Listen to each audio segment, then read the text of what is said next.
किसान भाइयों नमस्कार। आज की वीडियो में हम जानने वाले हैं धान की फसल में हमें एनपीके का इस्तेमाल कब करना चाहिए, किस अवस्था में कौन सा एनपीके हमें देना चाहिए।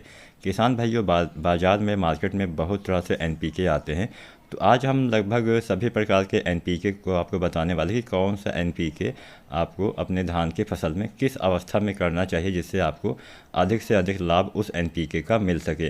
तो अगर आप सभी चैनल पर नए हैं तो प्लीज़ आप सभी से निवेदन है, रिक्वेस्ट है, आप सभी हमारे एसआरजे किसान चैनल को अधिक से अधिक मात्रा में सब्सक्राइब करें। अभी न्यू चैनल है तो आप सबके सपोर्ट की बहुत आवश्यकता है, तो प्लीज़ चैनल को सब्सक्राइब जरूर करें, साथ में बेल आइकन ज़रूर दबाएं। और इसके साथ साथ जो भी आपके मन में सवाल हो, किसी भी फसल से संबंध में, किसी भी वीडियो से संबंध में या कुछ भी आप पूछना चाहते हैं तो नीचे आप कमेंट के माध्यम से पूछ भी सकते हैं। इस वीडियो को लाइक ज़रूर करना।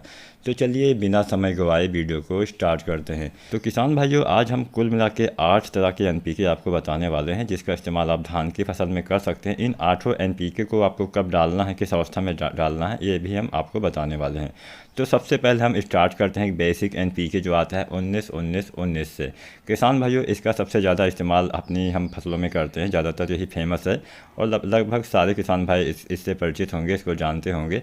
तो चलिए इसके बारे में थोड़ा बहुत हम फिर से आपको बता दे रहे हैं। एनपीके 19-19-19 में 19% नाइट्रोजन पाया जाता है, 19% इसमें फास्फोरस पाया जाता है, 19% इसमें पोटास पाया जाता है। ये जो तीनों तत्व हैं वो बराबर मात्रा में इसमें पाए जाते हैं और ज़्यादातर इसका हम इस्तेमाल अपनी किसी भी फसल में शुरुआती अवस्था में करते हैं। अगर हम धान की फसल में इस्तेमाल की बात करें तो किसान भाइयों, अगर आप एनपीके 19-19-19 डालना चाहते हैं तो जब शुरुआती अवस्था होती है, मान के चलिए 25 से 30 दिन की अवस्था में आपको इसका इस्तेमाल करना चाहिए।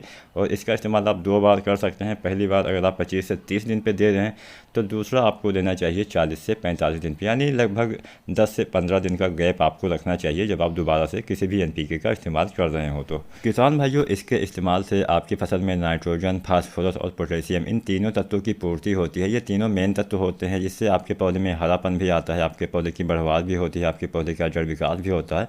तो अक्सर हम अपनी सभी फसलों में इसका इस्तेमाल शुरुआती अवस्था में करते हैं। 25 से 30 दिन पे पहली बार डाल दीजिएगा और मान लीजिए आप 25 से 30 दिन पे नहीं डाल पाए हैं तो दोबारा भी आप इसको 40 से 45 दिन पे दे सकते हैं। पहली बार ही समझ के आप दे सकते हैं।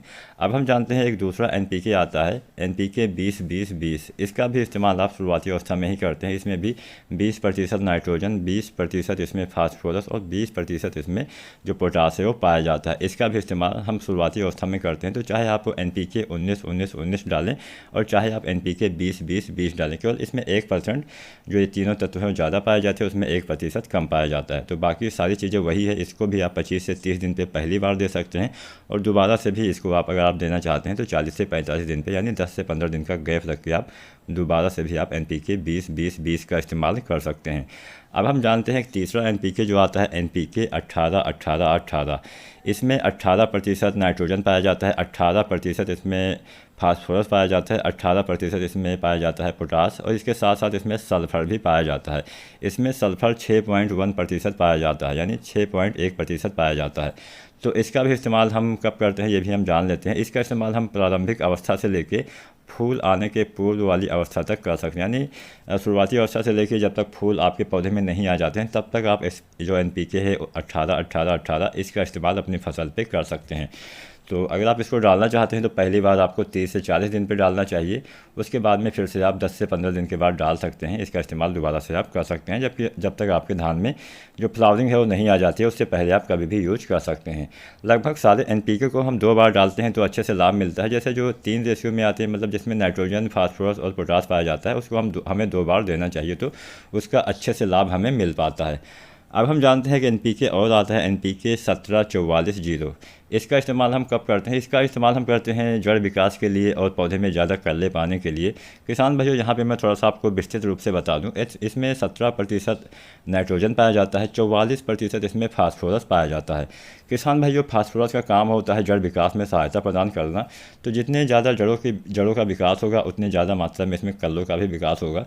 तो अगर आपकी धान की फसल मान के चलिए अभी 30 से 40 दिन की हुई है और उसमें ज़्यादा से ज़्यादा कल्ले आपको नज़र नहीं आ रहे हैं, पौधा कमज़ोर है, तब आप उस कंडीशन में इस एनपीके 17-44-0 का इस्तेमाल कर सकते हैं। इससे जड़ विकास होता है, जड़ फुटाव होता है, बढ़वार होती है, जमाव होता है, कल्लों का विकास होता है, फूल व फल में भी वृद्धि होती है। तो इसका इस्तेमाल आपको लगभग 30 से 40 दिन की अवस्था में करना चाहिए। अब हम जानते हैं कि दूसरा NPK आता है NPK 05234। तो NPK 05234 में 52% पाया जाता है फास्फोरस, 34% इसमें पाया जाता है पोटास, इसमें नाइट्रोजन नहीं पाया जाता है। और आमतौर पर इसका हम इस्तेमाल धान की फसल में अगर बात की जाए तो हम गबोड़ अवस्था में करते हैं। गबोड़ अवस्था वो अवस्था होती है जब बालियाँ आपके तने के अंदर आ जाती है, लेकिन बालियाँ आपके मतलब बाहर नहीं निकली हों, तने के अंदर आ गई हों। जब तना आपका मोटा हो जाए तो समझ लीजिए कि हाँ गबोड़ अवस्था आ गई है। तो बालियाँ निकलने से पहले आपको इसका इस्तेमाल अपनी धान की फसल में करना होता है। इससे क्या होता है, इसमें 52% फास्फोरस पाया जाता है। इस समय ये काम क्या करता है,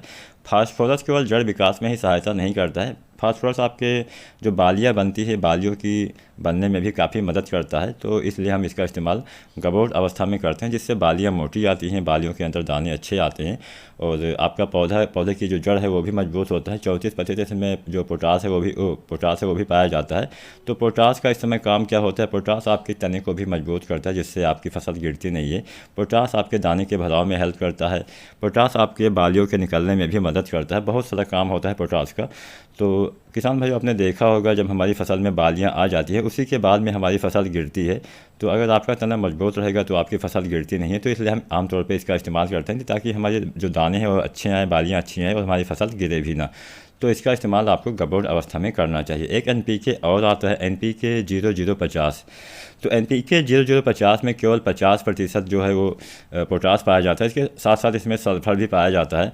तो इसका इस्तेमाल हम कब करते हैं, इसका इस्तेमाल हम अपनी धान की फसल में करते हैं जब हमारे धान में जो बालियां हैं वो बाहर आ जाती हैं। बालियां निकलने के बाद हम दाने के भराव के समय इसका इस्तेमाल करते हैं, जिससे दाने का भराव अच्छे रूप से हो पाता है। और जब दाने अच्छे आते हैं तो दाने में चमक भी आती है, दाने में वज़न बढ़ता है। तो इसका इस्तेमाल हमें बालियाँ निकलने के बाद धान की फसल में करना चाहिए। यहाँ पे एक NPK और आता है, उसको हम जानते हैं 13045 के नाम से, जिसमें 13% नाइट्रोजन पाया जाता है और इसमें जो फास्फोरस है वो नहीं पाया जाता है। 45% इसमें पोटास पाया जाता है। तो किसान भाइयों, जो हम इसका इस्तेमाल करते हैं वो इसका इस्तेमाल भी हम अपने धान की फसल में बालियाँ निकलने के बाद वाली अवस्था में ही करते हैं। जैसा कि मैंने पहले आपको बताया NPK 0050 का भी इस्तेमाल हम बालियाँ निकलने के बाद ही करते हैं। लेकिन जो 13045 है इसमें नाइट्रोजन भी 13% पाया जाता है।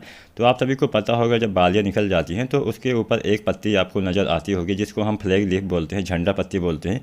अगर झंडा पत्ती में फ्लैग लीफ में पीलापन नज़र आ रहा है तो उस समय क्या दिक्कत होगी कि आपके दाने का भराव नहीं हो पाएगा अच्छे से, दाने आपके खाली रह जाएंगे। तो उस स्थिति में अगर आपको लगे कि हाँ आपकी धान की फसल में बालियाँ भी निकल रही हैं लेकिन फिर भी नाइट्रोजन की कमी दिख रही है, पत्तों में पीलापन आपको नज़र आ रहा है, तब उस कंडीशन में आपको NPK जो आता है 13045 इसका इस्तेमाल आपको करना चाहिए।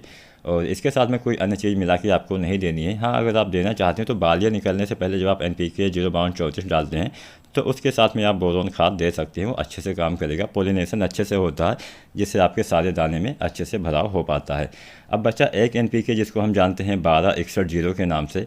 इसमें 12% पाया जाता है नाइट्रोजन, 61% पाया जाता है फास्फोरस और इसमें जो पोटासियम नहीं पाया जाता। इसका इस्तेमाल हम आमतौर पे अपनी धान की कमज़ोर फसल पे करते हैं। कब करते हैं ये भी हम जान लेते हैं। इसका इस्तेमाल अब अपनी धान की फसल में 30 से 40 दिन की अवस्था में कर सकते हैं। अगर आपको लगे कि हाँ आपके धान में कल्लों का विकास नहीं हुआ है, जड़ का फुटाव नहीं हो पाया है, किसी कारणवश आपने जो खाद है उसको थोड़ा सा देर में दिया है जिससे ये समस्या आ गई है। कोई भी समस्या हो, ज़्यादा पानी का भराव या फिर कम पानी की वजह से अगर आपकी फसल कमज़ोर रह गई है, उसमें कल्लों का फुटाव नहीं हुआ, जड़ का विकास नहीं हुआ है, तो उस कंडीशन में आपको NPK 1261 का इस्तेमाल करना चाहिए। इससे जड़ विकास होगा, कल्लों का फुटाव होगा, जिससे आपकी फसल फिर से नई जैसी हो जाएगी, हरी भरी बनी रहेगी। तो यहाँ पे हमने जो 8 NPK बताए हैं इसकी हमने समय भी बता दिया कि आपको कब डालना है। अब हम किसान भाइयों जान लेते हैं कितनी मात्रा में हमें NPK का प्रयोग करना चाहिए। तो अगर आप अपनी धान की फसल में NPK का इस्तेमाल कर रहे हैं तो उसकी आपको 1.5 ग्राम मात्रा यानी 1.5 किलोग्राम मात्रा प्रत्येक एकड़ के हिसाब से आपको यूज़ करना चाहिए। लगभग 150 लीटर पानी में घोल के आप छिड़काव कर सकते हैं। तो अगर आज की जानकारी आपको पसंद आई हो, वीडियो को लाइक करें, अपने दोस्त के चैनल को सब्सक्राइब जरूर करें, साथ में वीडियो को शेयर भी जरूर करें। धन्यवाद।